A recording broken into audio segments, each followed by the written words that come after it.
Hi friends, happy birthday. இனிய பிறந்த நாள் வாழ்த்துக்கள். என்ன, எனக்கு இன்னைக்கு பிறந்த நாள் கிடையாது? இல்லை, இன்னைக்கு நம் எல்லாருக்குமே பிறந்த நாள். ஏனென்றால் நம்முடைய தாய் மரியாவின் பிறப்பை நாம் கொண்டாடி மகிழ்கின்றோம். பிறப்பு இந்த அழகான உலகிலே நமக்கொரு அடையாளம். நாம் பல நிகழ்வுகளை கொண்டாடலாம், விழாக்களை கொண்டாடலாம். ஆனால் என் பிறந்த நாள், என் தனித்துவத்தின் நாள், நான் உயிரோடு இருக்கிறேன் என்பதன் அடையாளம், என் வாழ்க்கையின் கொண்டாட்டம். அப்படி என்றால் இன்றைய நாள் எப்படி என்னுடைய பிறந்த நாள்? தனித்து வாழும் மனிதன் என்றுமே வாழ்ந்தும் மரித்தவன் தான். மனிதத்திற்கு உயிர் கொடுப்பது உறவுகள் தான். ஒவ்வொரு உறவும் இறைவனின் மிகப்பெரிய பரிசு. அதிலும் தாயின் பிறந்த நாள் ஒரு குடும்பத்தின் உயிர் நாடி. எனவே இன்றைய நாள் அனைவருக்குமே மகிழ்ச்சியின் நாள்.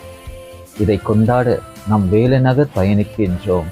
அன்னையின் முகம் பார்த்து உணர்வு பூர்வமாக நம்முடைய ஜெபங்களை, நமது நம்பிக்கையை வெளிப்படுத்துகிறோம். ஆம், இன்று நம்முடைய அம்மாவை கொண்டாடுகின்றோம். நம்முடைய முதல் உயிர் துடிப்பிலேயே நம் உலகமாக பார்த்தது நம் தாயை தான். அத்தாயின் உதிரத்தில் நாம் உருவானோம், ஊட்டம் பெற்றோம், முழுமையானோம். நம் பிறப்பிலே அவள் அரவணைப்பையும் கரிசனையும் உணர்ந்தோம். நன்மையையும் தீமையையும் அத்தாயிடமே கற்றோம். நீ வளர்ந்தாலும் முதுமையை அடைந்தாலும் உன் தாய் என்றும் உன் தாய்தான். அப்படி என்றால் இன்று நாம் கொண்டாடும் வானகத்தாய் நம் வாழ்வுக்கு எவ்வளவு சிறப்பானவள். உலகில் உள்ள தாய் உள்ளங்கள் பண ஆசையாலோ சுயநலத்தாலோ தன் சொந்த பிள்ளைகளையும் மறக்கலாம். சில வேளையில் மரணம் மனித உறவுகளை மாற்றலாம். எது எப்படி ஆனாலும் நமக்காக இருப்பது நம்முடைய வானகத்தாய் மரியாள். இன்று அத்தாயின் பிறந்த நாள். நாம் நம் அனைவருக்கும் மகிழ்வை அளிக்கும் ஒரு திருநாள். அன்னை மரியை நாம் அம்மா என்று அழைக்கும் பொழுது இயேசு நம் மீட்பர், நம்முடைய சகோதரனாகிறார். எனவே நாம் அழகான குடும்பமாக மலர்கிறோம். அன்னை மரியாளின் பிறப்பை திரு அவை கொண்டாடுவதற்கான முக்கிய காரணம் இறைவன் நம் மீது கொண்ட அன்பை முழுமையாக புரிந்து கொள்வதற்காகத்தான். மனிதனின் கீழ்ப்படியாமையால் உலகத்தில் பாவம் நுழைகிறது. இதை நாம் அறிந்திருக்கின்றோம். ஆனால் இறைவன் நம் மீது கொண்ட பாசம் நம்மை மீட்க வேண்டும் என்ற ஒரு செயல் திட்டத்தை அவர் செய்ய தூண்டுகிறது. எனவே அவர் நம்மை மீட்க தன்னுடைய ஒரே மகனையே அனுப்ப திருவுளம் கொள்கிறார். அதை நிறைவேற்ற இறைவன் தேர்ந்த ஒரு மிக அற்புதமான மனிதர் அன்னை மரியாள். ஒரு தாய் அவள் குழந்தையின் உலகமாகிறார். அப்படி என்றால் இறைவன் தாமே குழந்தையாக பிறக்கும் வேளையிலே அவள் தாய் அக்குழந்தைக்கு அனைத்துமாகிறார். இறைவன் பரிசுத்தமானவர். இயேசுவும் பாவ மாசு அற்றவராக உலகில் பிறந்தார், வாழ்ந்தார்.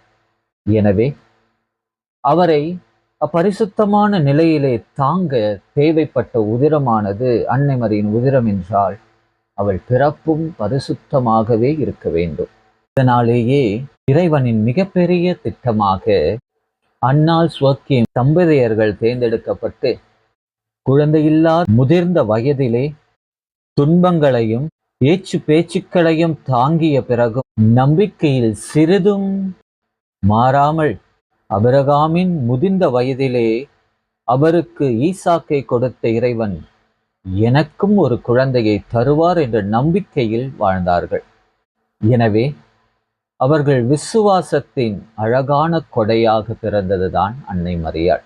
எனவே அன்னை மரியாள் விசுவாசத்தினால் பிறந்தவள், மாசற்றவள். அன்னை மரியின் பிறப்பு ஒரு நம்பிக்கையின் வெளிப்பாடு. இன்றைய வாசகம் ஏசாயா 35:4-7 வரை நாம் படிக்கும் வேளையிலே அது ஒரு ஆழமான நம்பிக்கையை நமக்குள் வளர்க்கிறது. உலகத்தின் நிகழ்வுகள் அழிவாக இருக்கலாம், ஆனால் இறைவனையே கதி என்னும் இதயங்களை இறைவன் என்றும் மீட்பார். இதோ ஆண்டவருடைய அடிமை, உமது வார்த்தையின்படியே எனக்கு ஆகட்டும்.